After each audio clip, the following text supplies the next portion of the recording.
Here is the another question of investment appraisal बेटा. आपके पास year कौन सा है? जून 2017,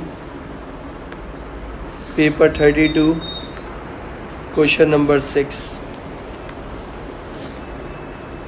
और किस नाम से है? Tisha is considering buying a new machine for her factory. Tisha जो है अपनी नई कंपनी के लिए एक मशीन बाय करने का सोच रही है और मशीन की जो कॉस्ट है वो 125,000 है. At the end of 5 year machine will be sold 65,000.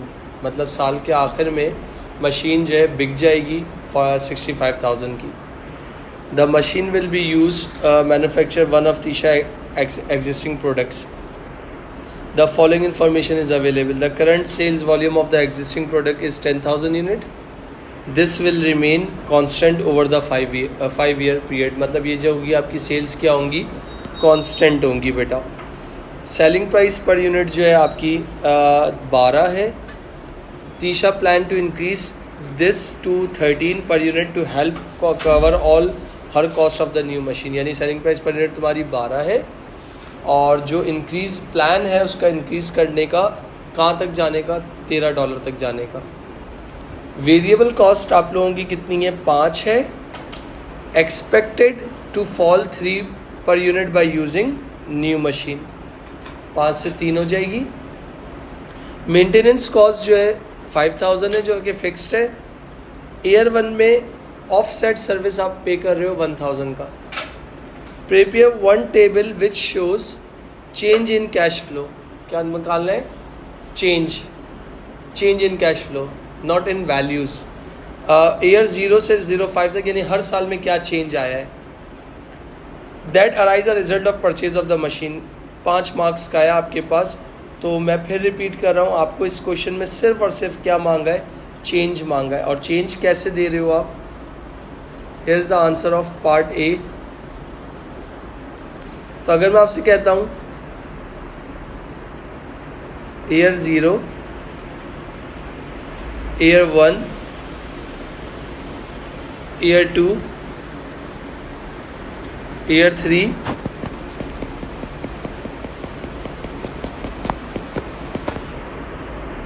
Year 0, year 1, year 2, year 3, year 4 और ईयर 5.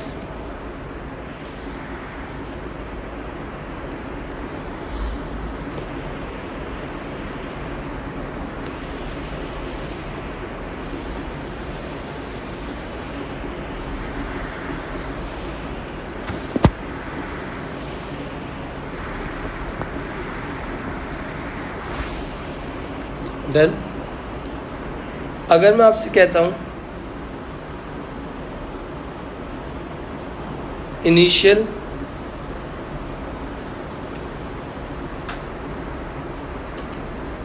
आउटफ्लो आपने कितने का किया था? 125,000. एग्री. इसके बाद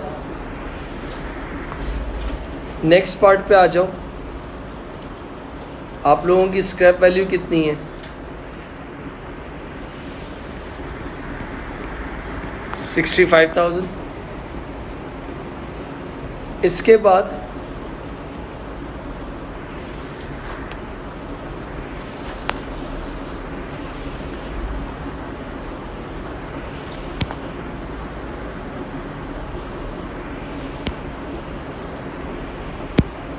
अच्छा, अगर मैं आपसे कहता हूँ इंक्रीज इन सेल्स रेवेन्यू कितना था? 10,000 इंटू 12 था और 13 आ गया. कितने से इंक्रीज़ हुआ? तो चेंज कितने से आया है? $1 से आया है. तो ईयर 0 में कुछ भी नहीं था. 10,000 10,000 10,000 10,000, 10,000। कितने डॉलर का चेंज आया है? Agree. Point number 2, variable cost 5 से 3 हो गई, तो कितने से चेंज आया है? तो अगर मैं आपसे कहता हूँ decrease in variable cost 10,000 into 2, तो कितना हो गया? 20,000, 20,000, 20,000, 20,000, 20,000। कितने से चेंज आया है?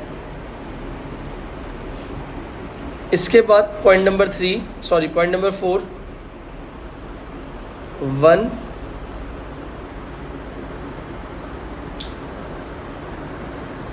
मेंटेनेंस कॉस्ट कितनी है आपके पास?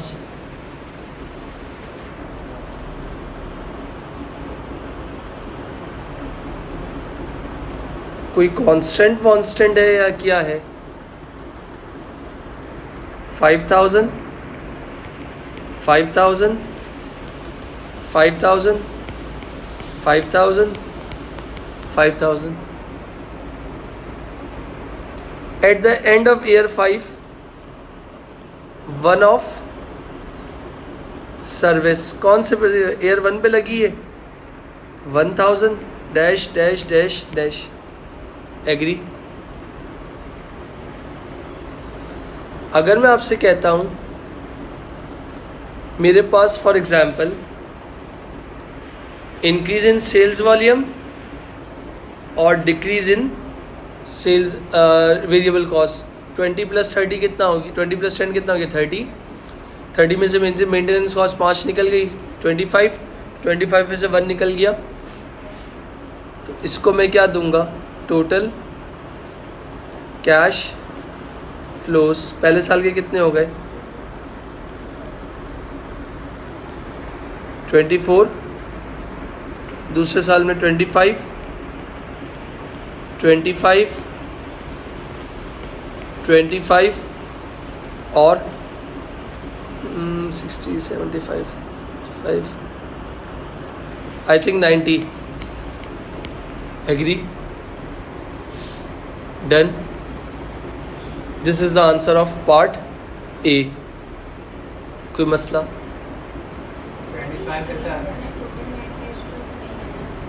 चेंज है तो मतलब उन्होंने चेंज का हमने टोटल कर दिया है। टोटल कैश फ्लोज है, नेट नहीं है ये। जब मैंने टोटल कैश फ्लो का वर्ड यूज़ किया। जी बेटा। 25 कैसे?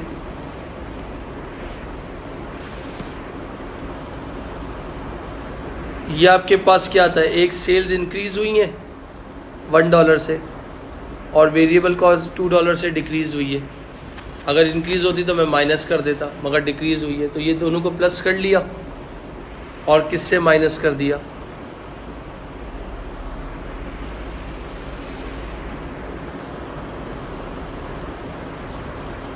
जितना क्वेश्चन को थॉरली रीड करोगे, अंडरस्टैंड करने की कोशिश करोगे तो चीज़ें खुद ब खुद सॉर्ट आउट होंगी। डन। पे बैक निकालना है नेक्स्ट पार्ट में, जो कि अगेन इतना कोई मुश्किल नहीं है। Here is the answer of part B. Pay back period कैसे निकलता है? अगर पे बैक की बात कर रहा हूं तो अगर तुम्हारे पास एनुअल कैश फ्लोज कितने थे, कितने साल हैं, तो मैंने कहा एक बना लो ईयर,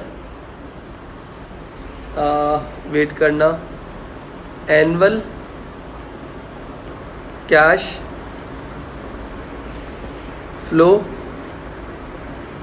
और इसके बाद नेट कैश।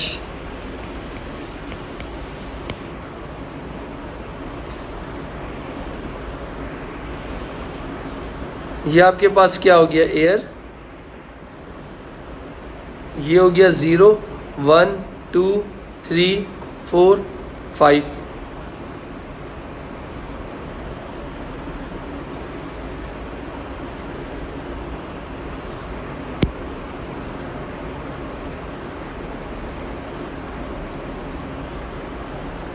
कितना था आपके पास, आउटफ्लो कितना हुआ था? 125,000। 125,000 पहले साल 24, 25, 25, 25,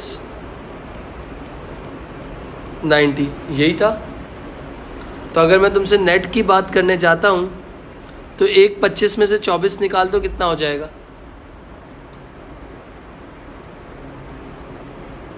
हम्म 10,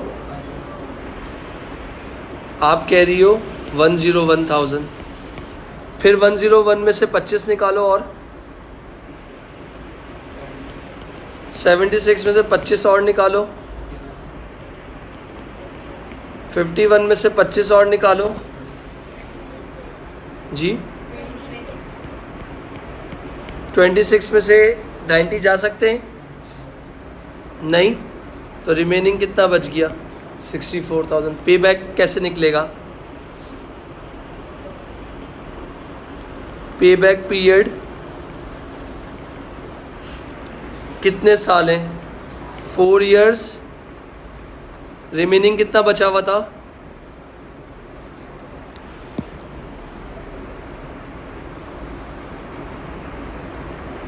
26,000। रिमेनिंग कितना बच गया था? 26,000 डिवाइडेड बाय 90,000 मल्टीप्लाई बाय, इन्होंने क्या कुछ बोला हुआ तो नहीं है, मल्टीप्लाई बाय 12, कितना आ जाएगा?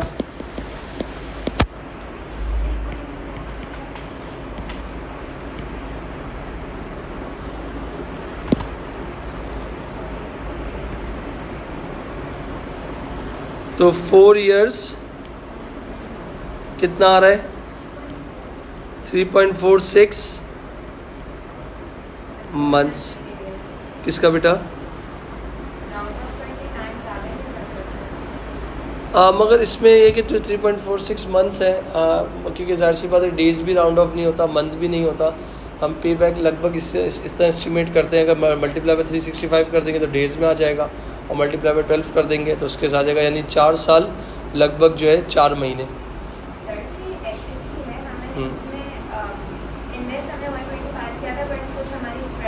स्क्रैप वैल्यू मतलब 65,000 हमारी, मतलब फॉर एग्जांपल उन्होंने कहा था at the and in year of 5 will be sold at 65,000।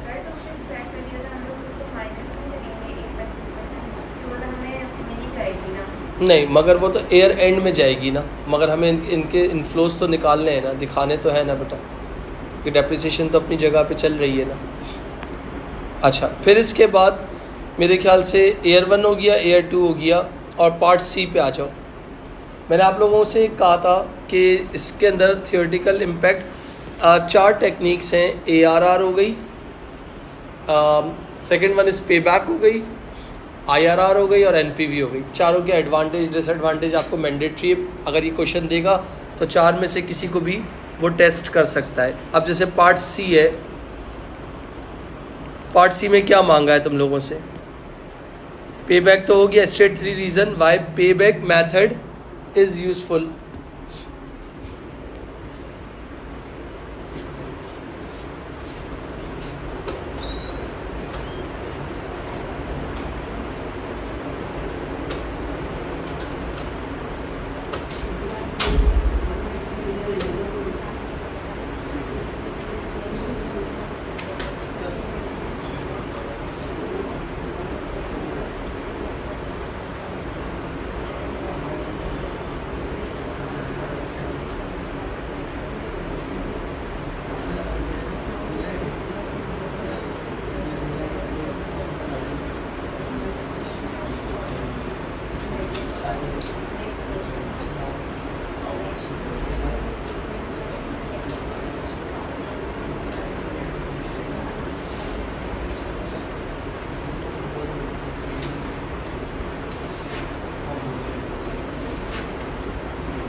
State 3 reason why pay back में be useful investment appraisal technique क्यों यूजफुल होता है आपके पास।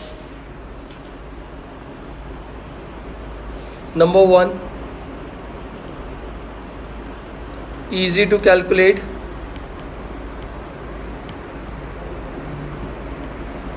and understand. Number 2, based on cash flows, कितने मांगे हैं, useful in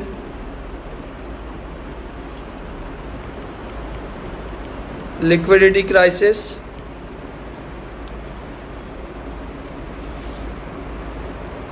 useful for risky proposal जिसमें क्या होता है आपके पास shorter payback is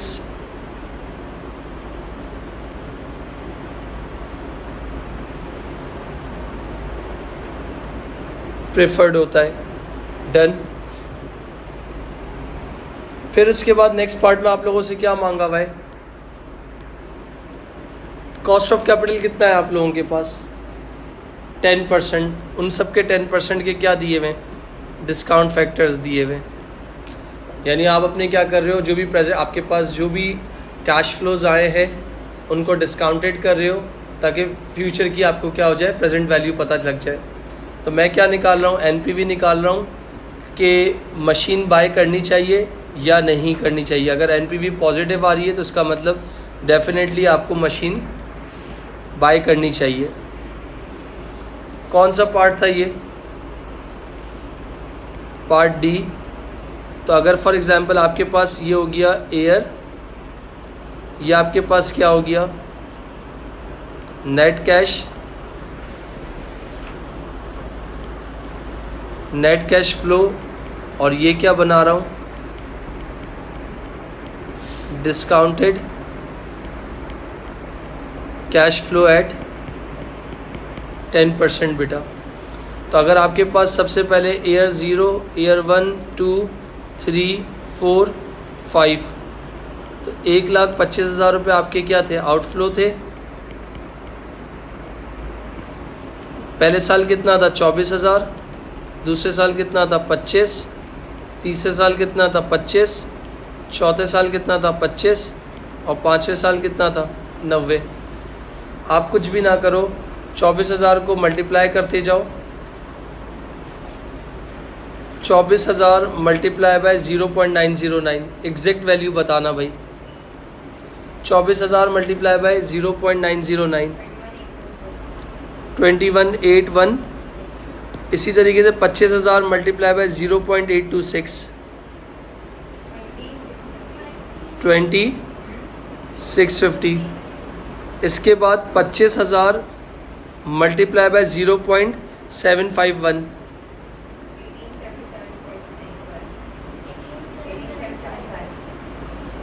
इसके बाद बेटा फिर क्या है 25,000 इंटू 0.683, 17,000। इसके बाद 90,000 इंटू 0.621, 55,890। अब ध्यान से सुन लेना, इन सब को, ये तुम्हारे क्या है प्रेजेंट वैल्यूज आ गई तुम्हारी। इन सबको प्लस करो,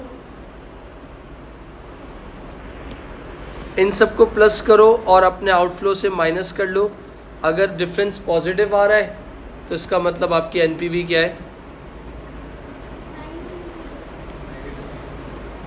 जी भाई, कैसे नेगेटिव होगी? ये आपके इनफ्लोज हैं बेटा, मेरे हिसाब से इनफ्लोज ही ज़्यादा लग रहे हैं।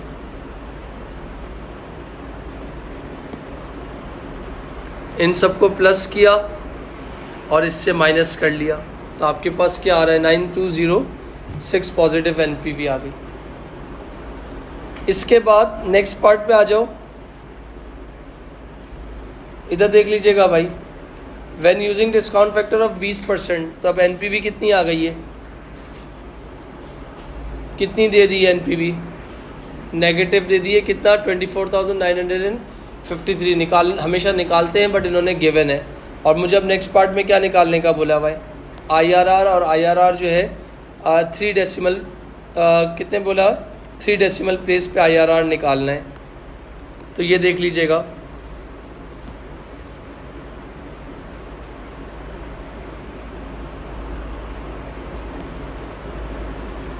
कौन सा पार्ट हो जाएगा ये? आईआरआर का फॉर्मूला क्या है? Small a plus b minus a. Small a means lowest discount factor, small b means highest discount factor. Okay, आप नए थे कल, इस वजह से आपको एक मरतबा रिपीट कर रहा हूँ। NPV of capital A, NPV of capital A minus NPV of capital B,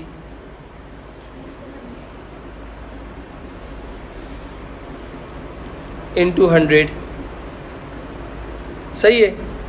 अब आपके 2 डिस्काउंट फैक्टर्स हैं, मुझे बता सकती हो? एक है 20% और एक है 10%, दोनों में से लोवेस्ट कौन सा है? तो 0.1 ले लूँ, एग्री करोगी? प्लस बी माइनस ए, 20% माइनस 10%, 10% हो गया तो 0.1 ले लूँ। एनपीवी ऑफ ए कितनी आई थी? 9206। एनपीवी ऑफ ए 9206 माइनस फॉर्मूले का, और नेगेटिव एनपीवी कितनी थी? 24953, वो भी माइनस में थी, तो माइनस 24953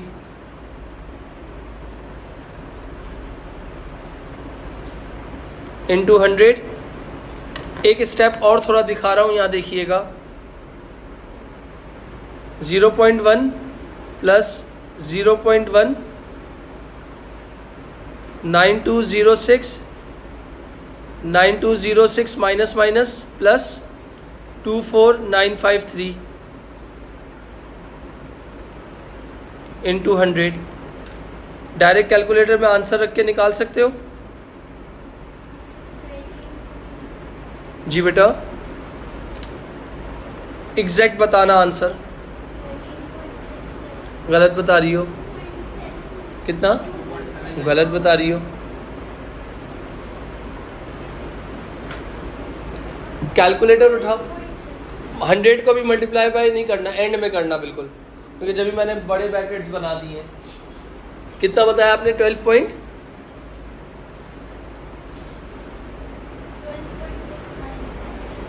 3 डेसिमल प्लेस बोला है ना। 12.695 आ गया। This is your IRR। मगर अगर इसकी प्रैक्टिकल उस पर जाते हो तो सुनना, सबसे पहले अब मैं क्या करता, इसको पूरे ब्रैकेट को सॉल्व करता, जो आंसर आता उससे मल्टीप्लाई करता, जो आंसर आता उसमें प्लस कर देता, जब फाइनल आंसर हो जाता तो उसको 100 से मल्टीप्लाई कर देता। तो ये आपके पास आ गया 12.695%। IRR is always greater than cost of capital. Your cost of capital is 10% और आपका IRR कितना है? 12%। तो this is not a very good IRR।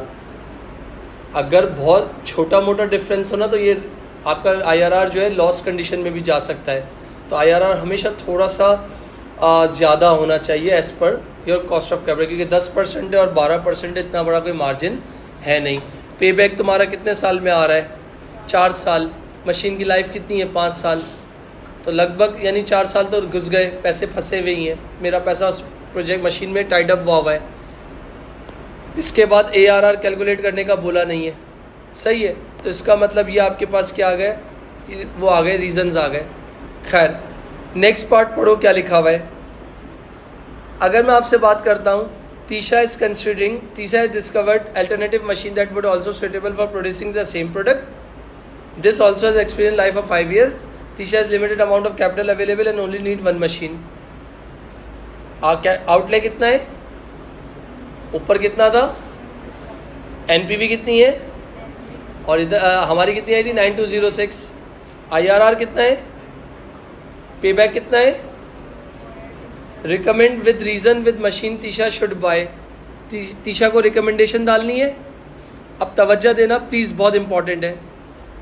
अगर मैं बात करता हूँ, both machines have positive NPV, इसमें तो कोई डाउट ही नहीं है। बट जो तुम्हारी अल्टरनेटिव मशीन है हैज़ बेटर NPV, इसमें भी कोई शक नहीं, ऑल्टरनेट वाले की ज़्यादा है, सही है। इसके बाद अगर मैं कह रहा हूँ however it has also higher outlay, उसका 1.25 था, इसका कितना है? सही है। इसके बाद the first machine has better IRR। पहले मशीन का IRR कितना है? 12% है, और इस वाले मशीन का IRR, तो इसका मतलब बेटर है, which is good. It add more profit to the business. इसकी वजह से प्रॉफिट्स क्या होंगे? बिजनेस में ऐड होंगे, क्योंकि IRR एक तरह से प्रॉफिट ही बताता है। द फर्स्ट मशीन है शॉर्टर पे बैक पीरियड। फर्स्ट मशीन का कितना है? शॉर्टर पे बैक पीरियड कितना आया था? 4 साल और 3.4 मंथ। और इधर कितना आया है भाई? 4 साल और 6 मंथ्स। इसका मतलब है इसके मंथ्स थोड़े ज़्यादा हैं। In view of lower outlay, better pay back and IRR, first machine should be chosen.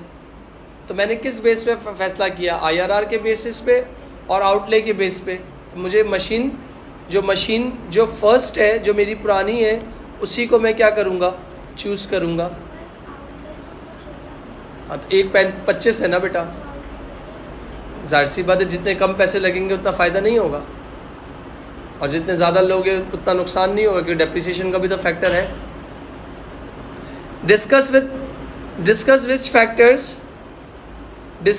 which factors other than those you have considered in F Tisha should consider when making her decision. Discuss करने कौन से ऐसे factors other then those you have considered in F में जो आपने consider कर लिया ना उसको छोड़ के। तो we have two types of factors, financial factors and non financial factors, जो तुम्हें किसी बुक में नहीं दिया जाएंगे। तो अगर मैं तुमसे कहता हूँ delivery and installation, time of assets to be bought, agree. Second, अगर मैं बात कर रहा हूँ can quality of output maintained और नॉट, एग्री। इसके बाद वेदर और not the work force would need training to use the assets. जब एसेट चेंज करते हो, लेबर इतनी पढ़ी लिखी नहीं होती, उनको सिखाने में भी टाइम लगता है। न्यू एसेट में भी डेंजरस टू यूज़। अगर नया एसेट आते हो, एक सिलाई मशीन है, वो मैनुअल काम कर रही है, हाथ से चलाते हो, और मशीन से आ जाए, परफॉर्मेंस में फ़र्क पड़ेगा ना यार, क्योंकि वो उनके हैबिचुअल नहीं है। उसके बाद एनवायरमेंटल इश्यूज़, उसके बाद compatibility with existing projects, reliability of project forecasting in long runs, political stability, current economic conditions, worker availability with required skills. तो these are the factors other than part F जो हमने सोचा था। तो आपके पास क्या हो गया, 4 मार्क का इन्होंने ये थियोरेटिकल बोला था। तो this is the question of again investment appraisal.